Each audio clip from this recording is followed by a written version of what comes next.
Elizabeth Macneal, the author of The Doll Factory and Circus of Wonders, and in this video I'm going to be talking about my new novel, The Burial Plot, and how I crafted Crawford, who is the charismatic villain at the heart of it. I'm also going to be talking about why we can't resist a great villain. So I thought it would make sense for me to start by giving you an introduction to Crawford.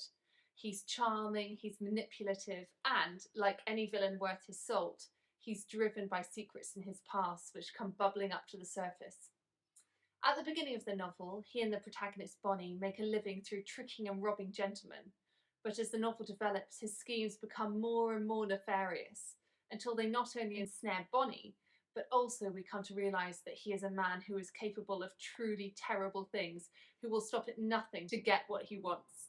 As this takes place, so too does a game of cat and mouse between him and Bonnie, and through her we learn more about why he acts in the way he does. I find that sometimes it can be quite difficult to get that balance right between a fascinating villain and a caricature, and that's why I have to completely understand my villains before I begin writing, and in fact understand all of my characters. I often think about something I heard Hilary Mantel say about how she knew she was ready to start writing The Giant O'Brien when she imagined Charles Byrne entering a room and testing the chair to see if it would hold his weight. And so, in order to completely know my villains, one method I've devised is I complete a detailed character questionnaire for them, with questions ranging from what's your favourite food to what do you dream about? And I know that this sounds completely bizarre, but I have to know my characters and my villains inside out in order to make them feel real. And this helps me understand what motivates my villains, what makes them who they are, and explain their behaviour. I have to see the world as they see it. Because this is what's really crucial to me. Every character is the hero of their own story. I think about this again and again when I'm writing. No villain thinks to themselves, I'm a bad guy, I'm totally evil. They think to themselves, I'm misheard, I'm misunderstood, I'm the victim of circumstance. And this applies, of course, to Crawford.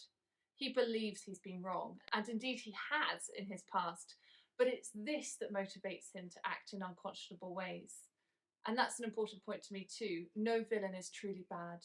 Nobody commits an evil deed for the sake of it. There has to be a reason, however distorted, and we must understand why in order to make the reader believe in it too.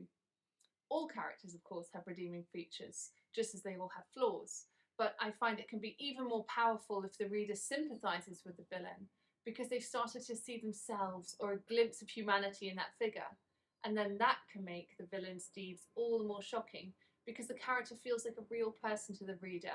They're behaving in the sort of way, doing the sort of thing that a real person might do.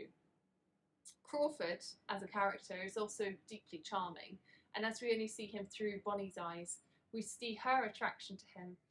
And I think that can be quite compelling in its own way too. It's this seductiveness, this transgression, and hopefully that by understanding her feelings towards him, he appeals to us because we're part of her world. We see everything through her own eyes.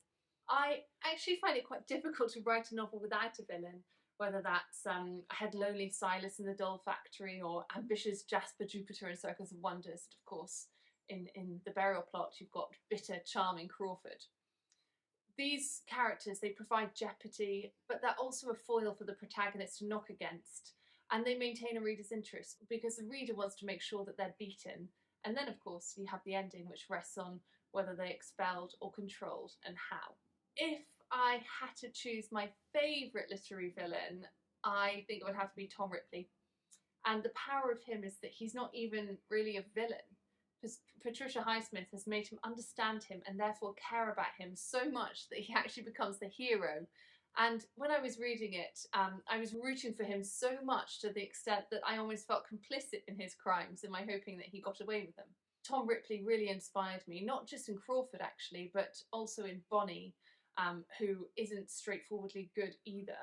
And my hope is that in understanding her and pitting her against the much worse villain of Crawford, the reader will then root for her and hope that she will get away with some of her own schemes and tricks.